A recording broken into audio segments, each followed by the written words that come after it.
boa noite.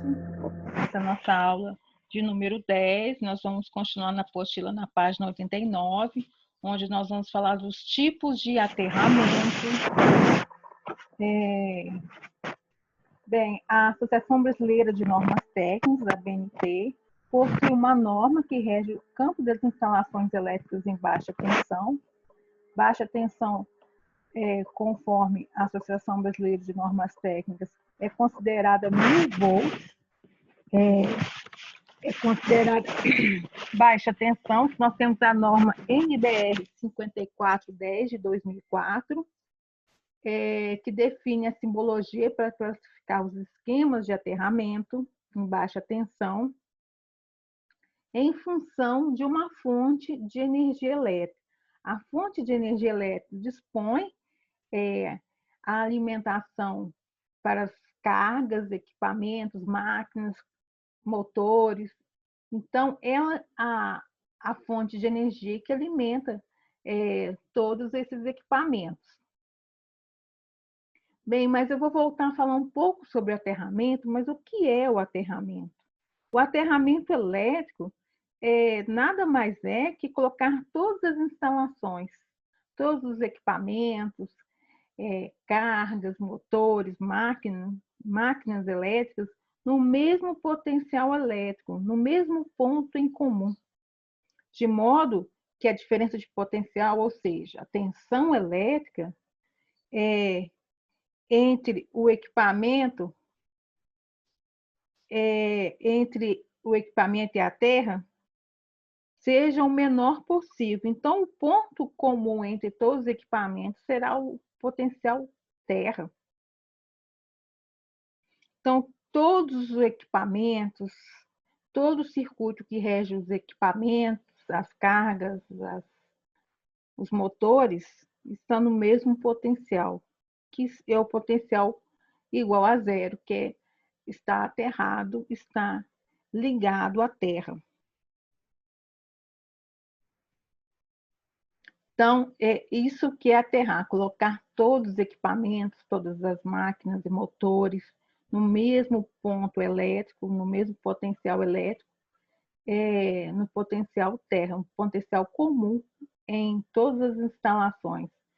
Se for numa instalação residencial de iluminação, tomada, chuveiro, eles vão estar ligados no mesmo potencial elétrico junto ao aterramento elétrico. Pois bem, nós temos alguns tipos de aterramento que são classificados por letras. A primeira letra determina a situação referente à alimentação, a fonte de energia, o que alimenta em relação à terra. E a segunda letra determina os equipamentos, as cargas, né? São os equipamentos que estão energizados pela essa fonte de tensão, por essa alimentação. Então, se a primeira letra for T, quer dizer que a alimentação possui um ponto diretamente aterrado. Então, se a primeira letra for T, a alimentação está diretamente aterrada. Se a primeira letra for I, há uma isolação em relação à terra das partes vivas, ou seja, as partes energizadas da alimentação estão isoladas em relação à terra, ou o aterramento de um ponto por meio de uma impedância elevada. Então, quando a primeira letra for I, quer dizer que há uma impedância logo na alimentação. A impedância, ele tem o mesmo significado da resistência elétrica, ou seja, impedir a circulação da corrente elétrica. Então, se a impedância é elevada, vai diminuir o valor da corrente elétrica. Vamos olhar um pouco sobre a segunda letra. Segunda letra que determina a questão dos equipamentos, das massas, das cargas que estão interligadas a esse aterramento. Então, se a segunda letra for T, quer dizer que os equipamentos ou as massas possuem um próprio aterramento. Ou seja, há um aterramento só dos equipamentos, das massas e das cargas. Ele tem um aterramento próprio, independente. Já se a segunda letra for N, quer dizer que as massas não têm aterramento próprio. O aterramento delas, das massas, dos equipamentos, estão ligados à fonte de alimentação. Ou seja, os equipamentos, as massas e as cargas não estão aterrados. O único aterramento que existe é da alimentação. O que chega, o que fornece, está diretamente aterrado. Agora, se a segunda letra for I, as massas estão isoladas, mas também não tem um aterramento próprio. Outras letras determinam a forma de conexão do aterramento, usados no sistema de aterramento de alimentação. Por exemplo, se for S, quer dizer separado, quer dizer que o aterramento é separado, que o condutor de proteção P é um condutor separado do neutro. E quando a outra letra for C, quer dizer que tanto o condutor de proteção, o terra, e o neutro é comum. Então, geralmente vem escrito PEN, PEN. Então, quer dizer que o condutor de proteção, o terra, e o neutro são o mesmo condutor. E quando aparece a letra S, quer dizer que o condutor neutro, há um condutor neutro e há um condutor de proteção distintos, diferentes. Agora nós vamos ver os tipos de aterramento que nós temos. Nós temos 5 tipos de aterramento que podem atender aos sistemas trifásicos, monofásicos, bifásicos, né? Conforme a necessidade. Nós temos o esquema TN. Então, nós vemos que a primeira letra é o T, que é referente à alimentação, sempre a primeira letra é referente à alimentação, e a segunda letra é referente aos equipamentos.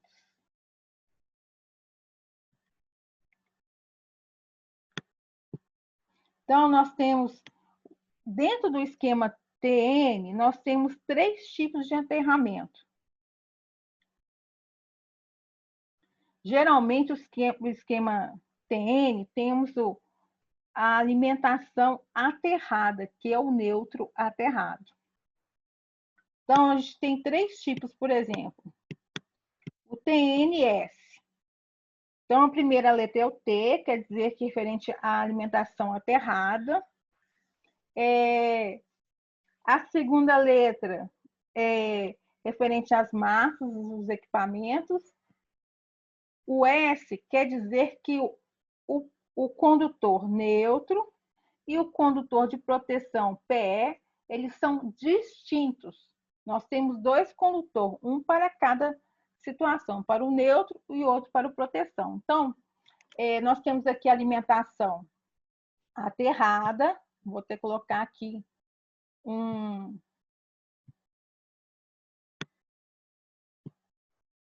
desenho para identificar que realmente a minha alimentação está aterrada. Ela está aterrada aqui. E nós temos aqui o meu condutor neutro e proteção aterrado diretamente na fonte, na entrada.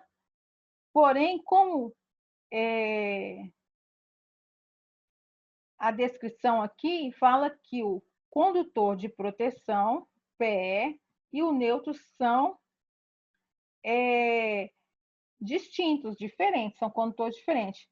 A linha 1, linha 2 e linha 3 são a alimentação, como é um esquema trifásico, nós temos as fases 1, 2, 3, que é a linha 1, linha 2, linha 3. O condutor neutro, que faz parte da alimentação, e o de proteção, que é o PE. Nós temos dentro do esquema TN, aonde a alimentação está aterrada, já o potencial de entrada está aterrado, porém, o meu condutor neutro de proteção é o mesmo. Então, quer dizer que as massas estão aterradas junto, não tem um aterramento próprio, é a alimentação que está sendo aterrada, porém um TNC quer dizer que o terra e o condutor de proteção e o condutor neutro são comuns e estão aterrados na alimentação. Ele é muito utilizado nos sistemas industriais.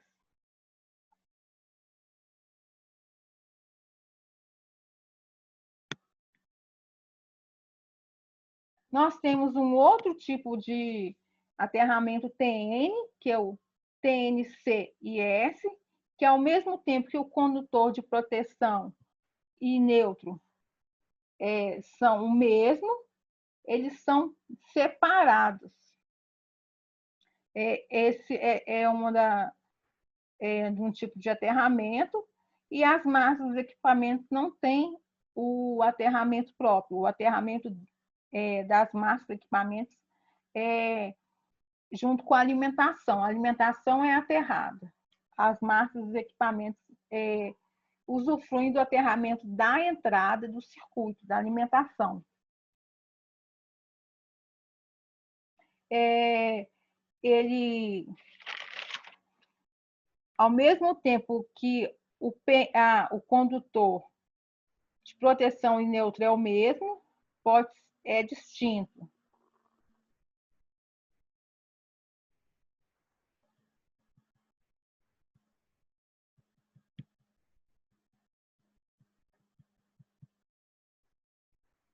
O esquema TN que nós vimos, ele é muito utilizado em residências. O TN comum, aonde proteção, o condutor de proteção e neutro são o mesmo, é mais utilizado na área industrial. E agora nós vamos ver o esquema IT. O esquema IT é aonde o neutro é aterrado, porém o condutor neutro é aterrado por meio de uma impedância. Aqui a alimentação é aterrada por meio de uma impedância. A impedância é uma impedância alta, elevada, que impede uma corrente elevada. Ele tem um diferencial que permite que a equipe de manutenção programe o seu serviço, o horário mais adequado para fazer a manutenção.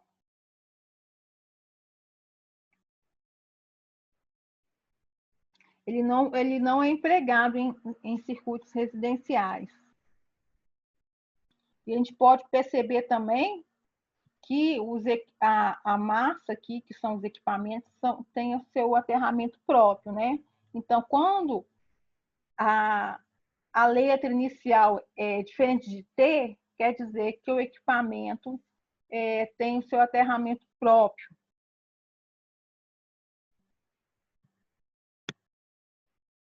E o esquema TT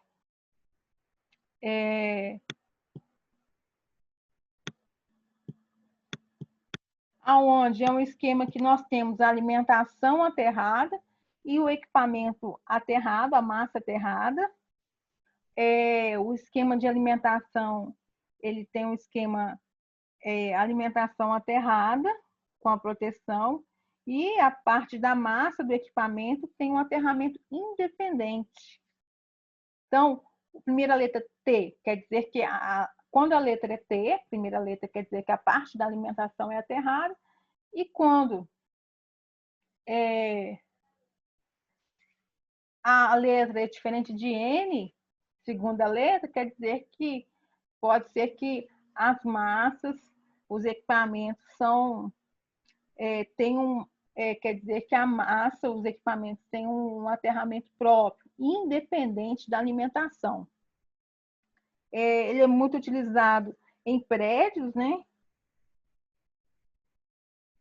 Ele é muito utilizado em prédios, em construções residenciais, de vários circuitos elétricos, que a gente pode proteger tanto a alimentação, a atenção que vem da concessionária e os equipamentos no mesmo potencial, que é potencial terra.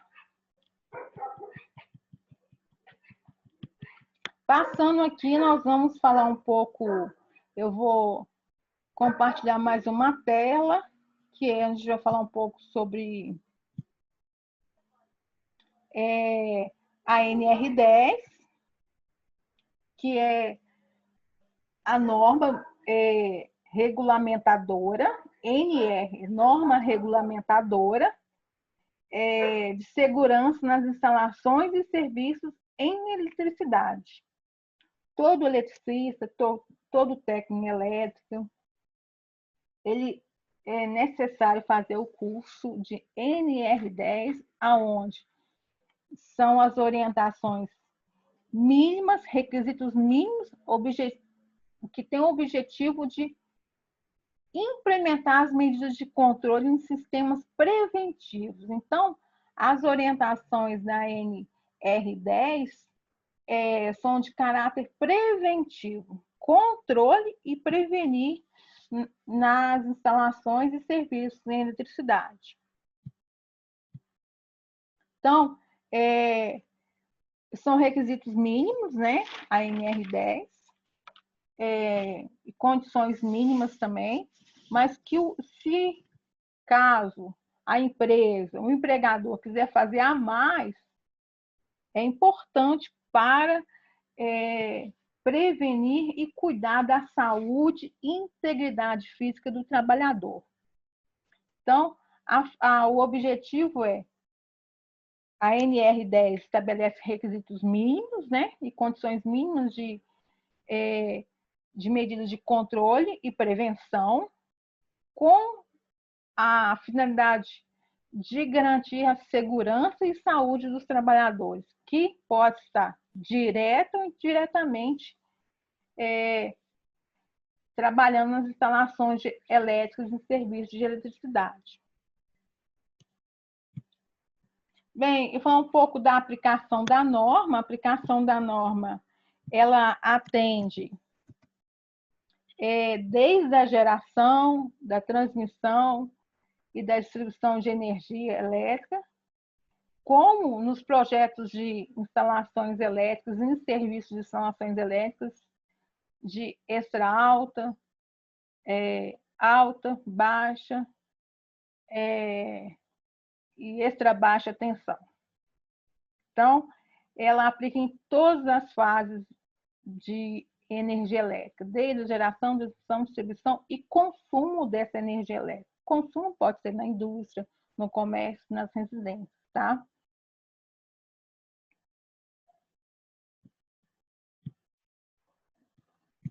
Um pouco do histórico da NR10, que surgiu na década de 70, em 1978, foi regulamentada em 1983, e a que rege nos nossos tempos atuais é de 2004. É a norma de 2004 que nós devemos seguir atualmente nos serviços e trabalhos em eletricidade. Nós vimos durante o nosso curso o que é eletricidade, é algo que nós não conseguimos visualizar efetivamente, mas nós conseguimos ver os seus efeitos, que é o efeito luminoso, o efeito de energia cinética, efeitos audiovisuais, né? Nós conseguimos visualizar seus efeitos, como usufruir também, né? Então, pela lei de Ohm, a tensão, que é a diferença de potencial, que é a força que impulsiona as cargas elétricas, é a tensão, cuja unidade é volt. A corrente é que alimenta os equipamentos, máquinas, motores. A corrente elétrica, que é o movimento, né, ordenado das cargas elétricas por um período de tempo em um material condutor. A unidade da corrente elétrica é ampere. Nós temos a resistência elétrica, que impede a passagem da corrente, que limita o valor da corrente. Então, quanto maior essa resistência, menor é a corrente elétrica, ou vice-versa. Se menor a resistência elétrica, maior o valor da corrente. A unidade da resistência elétrica é ohm. E nós temos a potência elétrica, que é a capacidade de realizar trabalho dos equipamentos, máquinas e motores. Nós adquirimos esses produtos, né, a partir da sua unidade de potência elétrica, que a unidade é watt, que é a mesma coisa de joule por segundo, ou também outras unidades como CV, cavalo-vapor, e HP, por Auxer Power, né? Então, o circuito elétrico nós também já vimos, que é o caminho fechado por onde percorre a corrente elétrica para energizar a minha carga. Pode ser uma lâmpada, um equipamento, um motor, uma máquina. E a fonte de tensão, que é a alimentação. Então, sem a circulação, sem a corrente percorrer o circuito, que é um caminho fechado, com início e fim, não tem como alimentar, energizar esse equipamento, essa carga. Bem, a classificação da tensão elétrica na NR10 é um pouco diferente do que a gente estava vendo de baixa tensão, da norma brasileira. A norma brasileira 5410 fala que baixa tensão até 1000 volts. Já a NR10, lá na página 102, o meu livro é edição 72ª edição. O meu livro é um manual de legislação WATROS, Segurança e Medicina do Trabalho, que rege até a norma 36.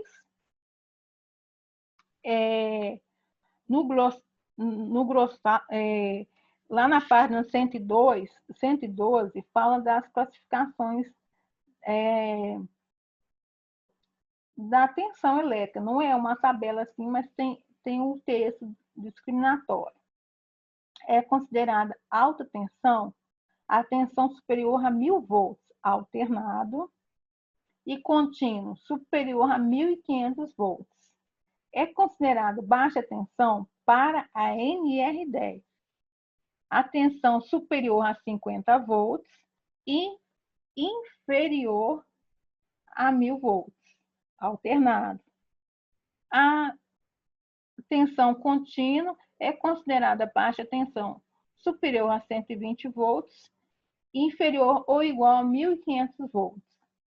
Extra baixa tensão é considerada extra baixa tensão a tensão menor ou igual a 50 volts alternado, ou contínuo menor ou igual a 120 volts. Essa classificação está na norma lá na NR10. Já falado da nomenclatura da tensão alternada, referente à norma brasileira, conforme a Associação Brasileira de Normas Técnicas. Fala que baixa tensão é até 1000 volts, média tensão acima de 1000 volts até 36,2 kV, o K é um prefixo que equivale a 1000, e a alta tensão é um valor acima de 36,2 kV.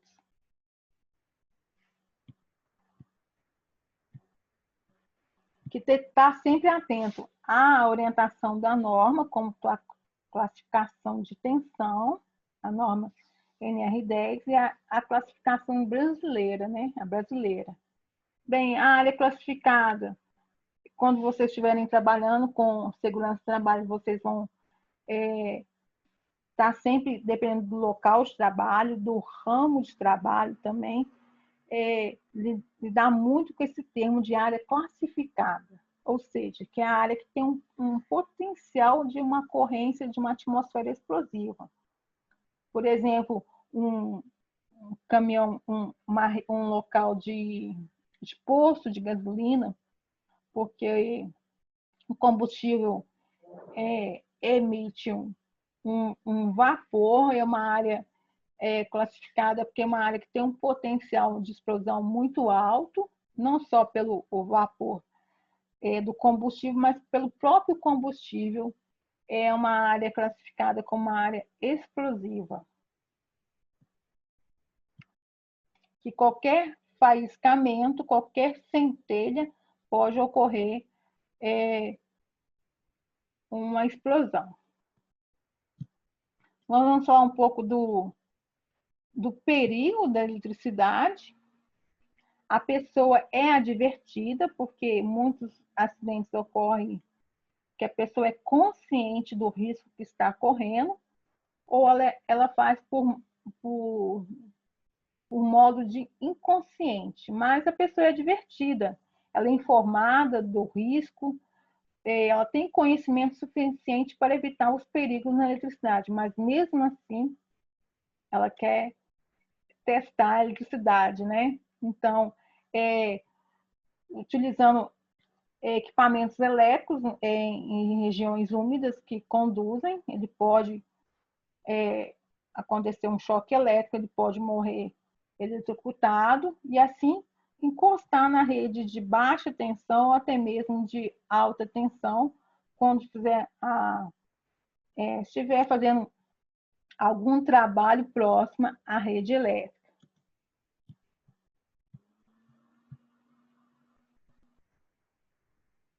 Nós temos alguns riscos adicionais que alguns trabalhos direto ou indiretamente que podem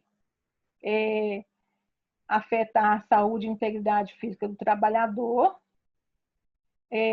além dos riscos elétricos, como os riscos de queda, alguns riscos específicos de cada ambiente, um ambiente úmido, um ambiente muito seco, alguns processos de trabalho que possam, direto ou indiretamente, afetar a segurança do trabalhador. Alguns riscos físicos do ambiente, né? Que os ambientes podem ser muito úmido ou muito quente, já que não há EPI para altas temperaturas, né? O risco também de queda. Então, são riscos adicionais que possam promover ou potencializar um acidente elétrico ou um acidente do trabalho. O sistema elétrico de potência, chamado de CEP, que vem desde a geração de energia, onde a energia fala geração, mas é um termo errado, a energia é transformada, ela é transformada em energia mecânica e energia elétrica, a transmissão dessa energia até os centros urbanos, as indústrias, até a distribuição dessa energia nos comércios, nas residências, nas indústrias, até a sua medição, né?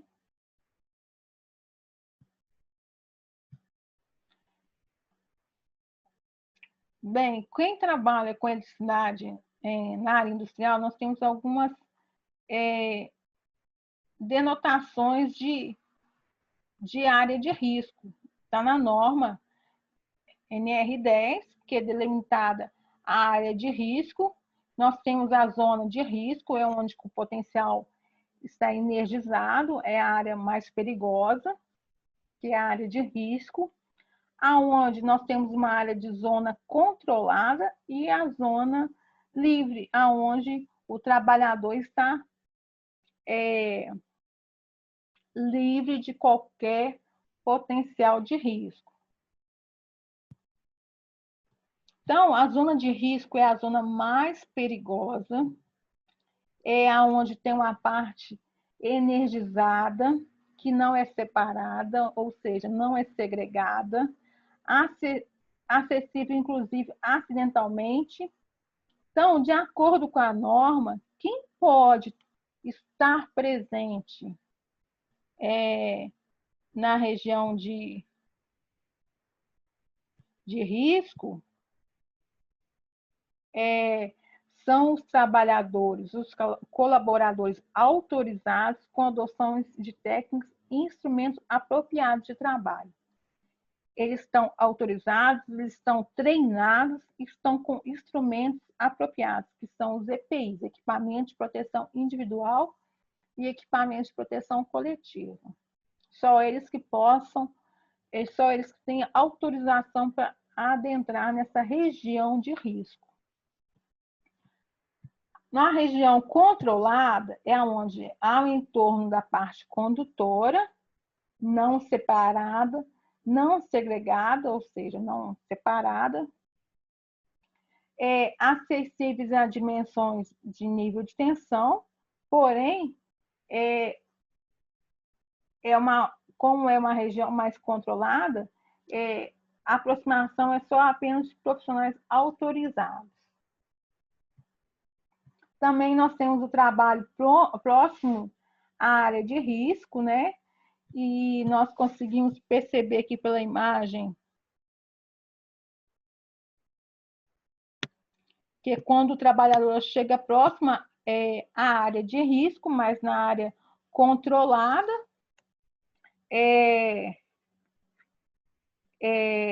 das partes condutoras, onde a parte em vermelho é a área de risco e a parte controlada é em amarelo. Ele trabalha em proximidade.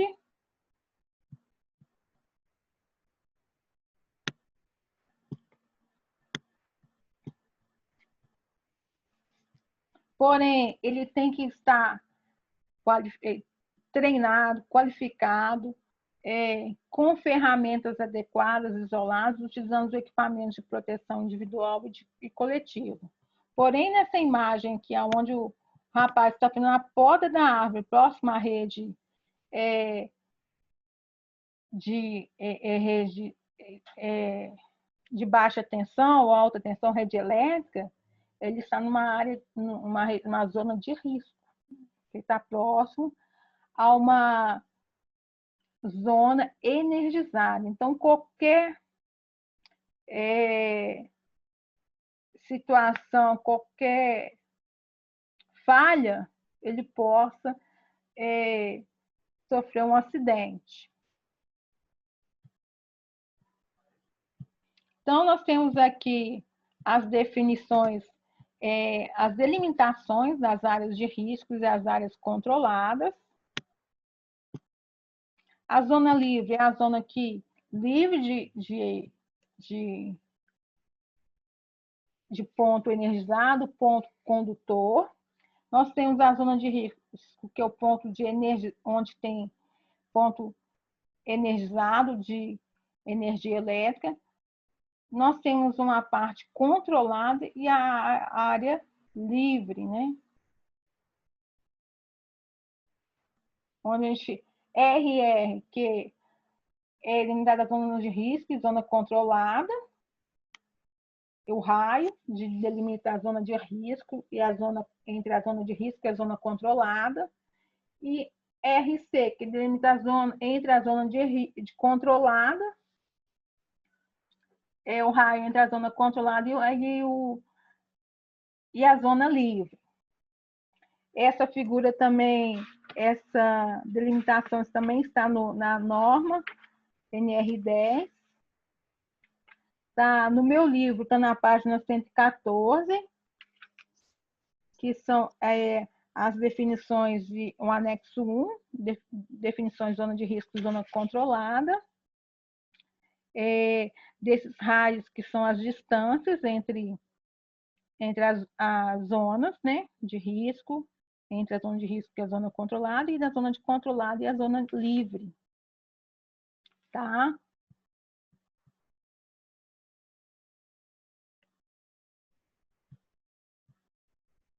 falar um pouco da habilitação e qualificação, capacitação e autorização. A questão da desculpa, a qualificação do profissional, ela é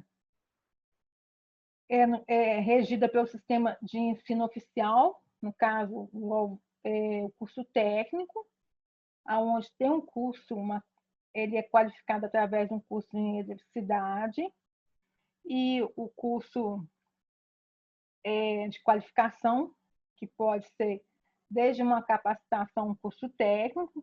A habilitação já é um curso técnico, mais o credenciamento no CREA, que é o Conselho Regional de Engenharia e Arquitetura. Então, a habilitação é só para nível técnico. O capacitado é o capacitação por habilitação, mais a responsabilidade que ele é habilitado no CREA. Isso aí é válido somente para as empresas. E a questão de autorização é a anuência das empresas, dentro das normas do regimento da empresa. Já a gente vai falar um pouco da gestão das pessoas, do uso do equipamento de proteção individual, que é obrigatório e indispensável para os trabalhos em instalações elétricas. Nós temos também a gestão das instalações elétricas dentro do procedimento de segurança para evitar acidentes, conforme nós estamos vendo aqui. Acidentes de choque elétrico, nós vimos que o choque elétrico é uma perturbação no corpo humano. A gestão e a fiscalização do uso realmente dos equipamentos de proteção individual e proteção coletiva. E conscientizar através de cursos e treinamentos para evitar de qualquer forma inaceitável o uso das gambiarras.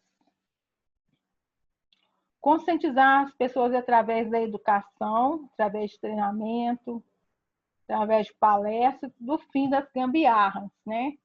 Olha, deixar as pessoas sem uma educação, sem um treinamento, as pessoas continuam fazendo essas gambiarras.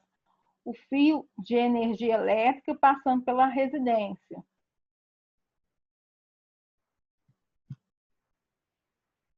Utilização de benjamins, essas extensões aqui circulares são perigosíssimas para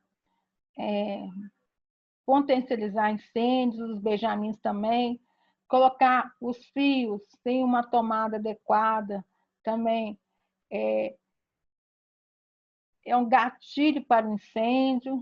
Muitos fios enrolados pode propagar um aquecimento e provocar incêndios. Qualquer gambiarra de qualquer modo pode provocar acidente, chegar até o óbito. Colocar material metálico na tomada, perigosíssimo. Não só fazer isso de forma consciente, mas inconsciente também, que isso pode acabar com a vida da pessoa. A eletricidade pode tirar a vida da pessoa, o risco de morte. Os riscos da eletricidade nós já vimos, que é o choque elétrico, o arco elétrico e os campos eletromagnéticos, que podem chegar a queimaduras, e queimaduras de primeiro, segundo, terceiro grau. O choque elétrico nós já vimos nas aulas anteriores, que é uma perturbação do corpo humano, que pode chegar até uma parada cardíaca, né? Porque a corrente passa a circular pelo corpo humano, e o tempo que essa corrente circula, e aí o local por onde ela percorre o nosso corpo, e o tempo que ela permanece também é crucial para a gravidade do choque elétrico, a resistência do corpo humano, como nós já vimos também, com o corpo seco e o corpo úmido, que o corpo úmido chega a 0 ohms, então nosso corpo passa a ser um condutor de eletricidade.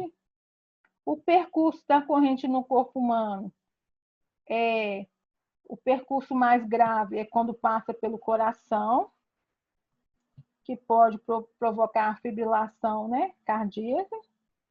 As reações fisiológicas nós já vimos, né? A questão que a corrente que o corpo suporta sem nenhuma lesão grave e outros valores que podem chegar a traumas e até o óbito. O tempo da duração e as causas nós também já vimos no corpo humano. Os efeitos do choque elétrico no organismo nós também já vimos. Os efeitos indiretos nós não vimos, mas nós podemos falar agora que devido à reação involuntária com espasmos causados pela circulação da corrente no corpo humano, as quedas, as pessoas estão trabalhando em trabalho em altura, numa escada ou num andame, a pessoa com choque elétrico, ela desequilibra e cai. As queimaduras de primeiro segundo e terceiro grau, que as queimaduras também podem chegar ao óbito. Impacto nos membros, paralisações nos membros que podem ser definitivos, ou a perda dos membros também. Quem usa aliança, anel, pode perder os dedos. A gente tem aqui essas luvas de eletricista, que são as luvas de borracha. Tem uma norma brasileira que rege essas luvas de borracha, são luvas isolantes, também para o trabalho com eletricidade.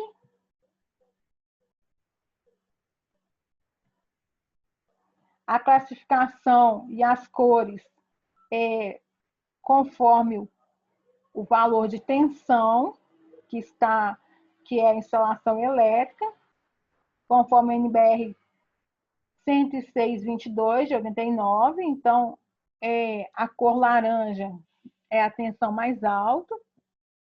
Nós também já vimos alguns dispositivos de proteção no esquema de instalações elétricas, que é o interruptor diferencial residual, que é o DR, que protege, né, de choques elétricos, de arcos elétricos também nos sistemas elétricos, né, que pode levar não só a choque, mas as queimaduras.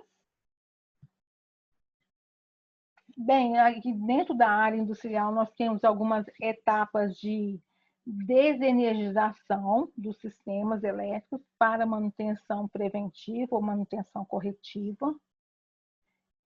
A manutenção preventiva é a manutenção de prévia, que é antes de ocorrer a quebra do equipamento ou a paralisação do processo, do sistema. E a manutenção corretiva ocorre após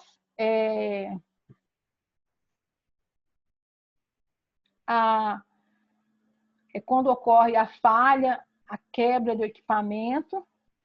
A primeira etapa, quando se quer, essas etapas estão na norma, que são as etapas de desenergização dos sistemas elétricos.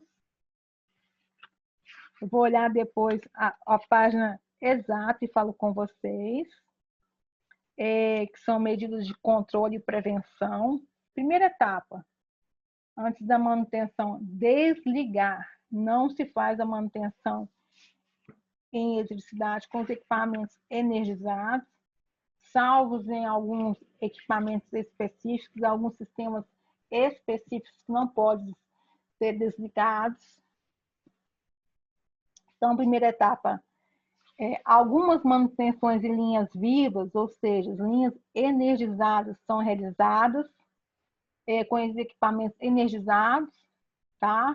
Mas essas etapas são para manutenção de equipamentos que devem ser realizados desenergizados, ou seja, desligados, sem a circulação de corrente. Primeira etapa, desligar. Trata-se da abertura efetiva do circuito. O circuito está aberto, não há circulação de corrente elétrica. de forma preferencialmente o de força, que é que liga as máquinas, os motores elétricos, os equipamentos de grande porte. Então, desligar, primeira etapa. A segunda etapa, você desligou? Ok, agora nós vamos impedir que alguém energize novamente, ou seja, feche a chave. Então, trata-se de bloquear, colocar um equipamento de trava que mantém o circuito aberto e impeça que outras pessoas fechem essa chave. Então, as travas podem ser por cadeado, com a descrição não opere, ou com cadeado de bloqueio, ou algumas chaves que impeçam que outras pessoas tenham acesso, outros equipamentos, que a pessoa tenha acesso e reenergize esse circuito. Essa trava pode ser o cadeado de bloqueio, como pode ser uma outra chave de bloqueio, sempre com a descrição de que o equipamento está bloqueado. A terceira etapa é testar a ausência de tensão. Como que a gente testa? Com equipamentos de medição. Trata-se de confirmar que o circuito está desenergizado. Nós utilizamos equipamentos apropriados de medição. Um multiteste, um alicate amperímetro, conforme a tensão descrita naquele painel que desenergizou, que foi desenergizado, no caso.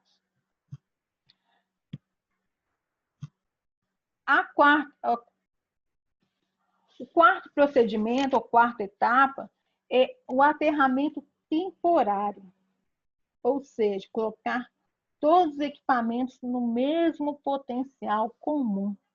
Se tiver uma tensão de sobrecarga, vai escoar para a terra. Então, o método nas linhas de alta tensão, o método de colocar todas as fases no mesmo potencial elétrico através dessas varetas, com esse aterramento, com esse condutor de aterramento, até chegar no potencial de terra. Se eu consigo aumentar essa linha aqui. Então, essas varetas conseguem colocar, no caso das linhas as linhas de rede elétrica no mesmo potencial, que é esse condutor aqui, ó, que vai chegar no mesmo equipotencialização, colocar todas as partes condutoras no mesmo potencial elétrico, no caso, quando é o aterramento temporário, no mesmo potencial de terra. Ele é temporário porque, quando é terminada a manutenção, ele é retirado antes de religar o circuito, é claro. Bem, proteger é a quinta etapa. Trata-se de colocar barreiras que possa isolar as partes energizadas. A gente consegue visualizar muito fácil na manutenção das redes da concessionária de energia, quando coloca essas mantas, né, para isolar as partes energizadas na rede elétrica, a gente consegue visualizar. São barreiras que impedem o contato com essas partes energizadas, protegendo o trabalhador e evitando contato com essas partes energizadas. Sinalização é muito importante, a sinalização que nada mais é que uma comunicação, informando a data e hora da manutenção e o motivo, risco de choque elétrico, equipamento energizado, equipamento em manutenção. É muito importante a comunicação. Pessoas estarem cientes que está ocorrendo uma manutenção naquele equipamento, naquela área.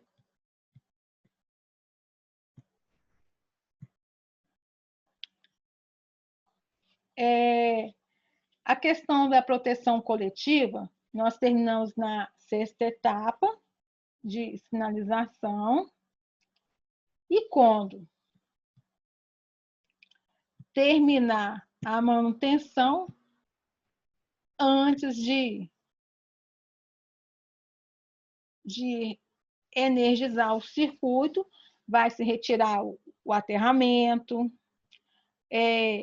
vai tirar a manta protetora, que é a barreira de proteção, vai se retirar a sinalização e vai retirar também o bloqueio e energizar novamente o circuito elétrico.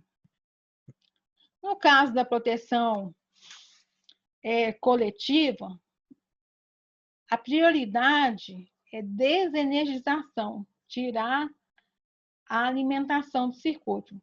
Não pode tirar a energia, as partes estão vivas, estão energizadas, colocar obstáculos, barreiras, sinalização, o corte dessa alimentação automático, o corte da alimentação, porque o seccionamento é uma chave que ela pode ser automática ou manual, mas ela tem que ser automática para impedir o religamento, o bloqueio e o religamento automático. Todos são modos de proteger as pessoas. E a proteção coletiva é sempre o uso de equipamentos de proteção individual, que faz parte da norma, a norma regulamentadora 6, que fala de todos os EPIs, o equipamento de proteção individual, tem que usar, não é brincadeira, é a proteção para evitar acidentes. A vestimenta de material anti-chamas.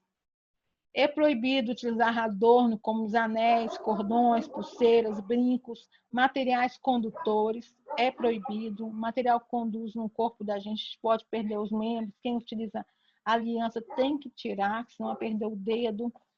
Anéis, cordões, cabelo sempre bem preso. Outros materiais,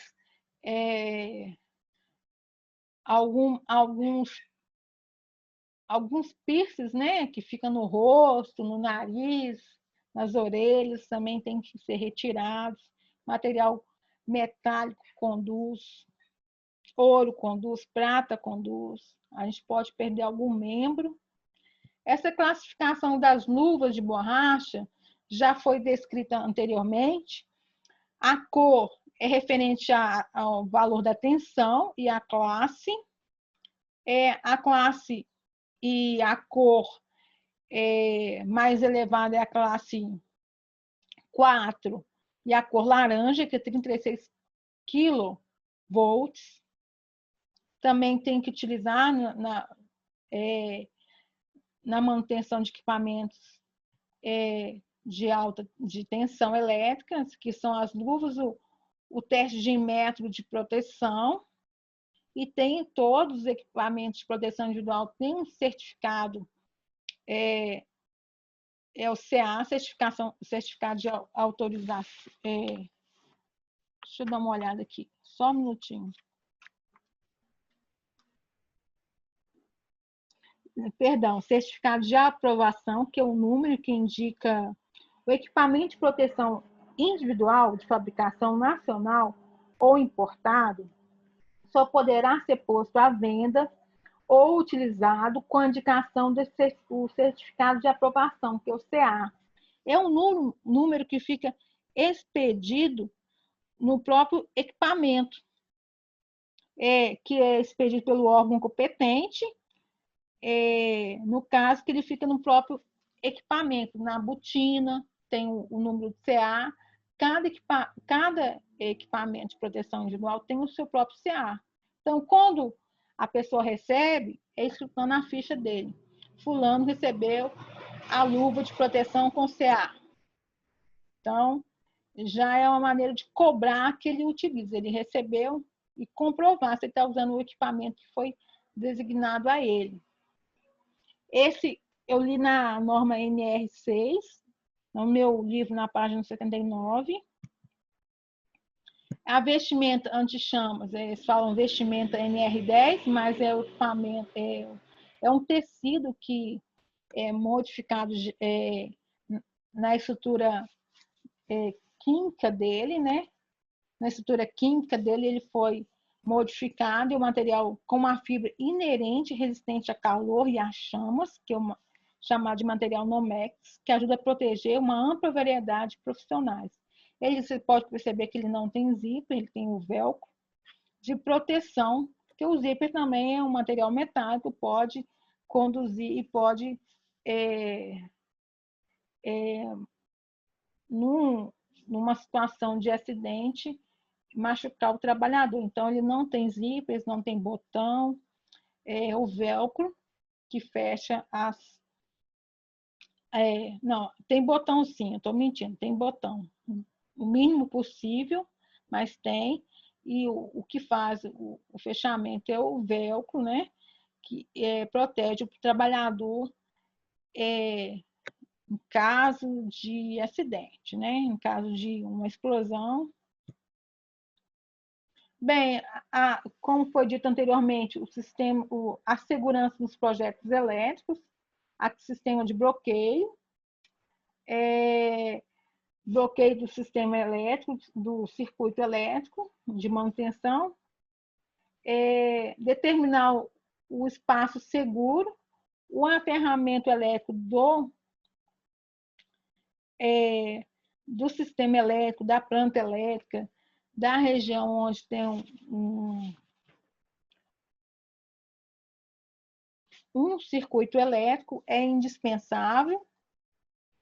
A proteção contra choques elétricos é realizada conseguida, né, através do aterramento elétrico, também com a malha de aterramento do ambiente, do local onde tem uma instalação elétrica. As indicações para as partidas: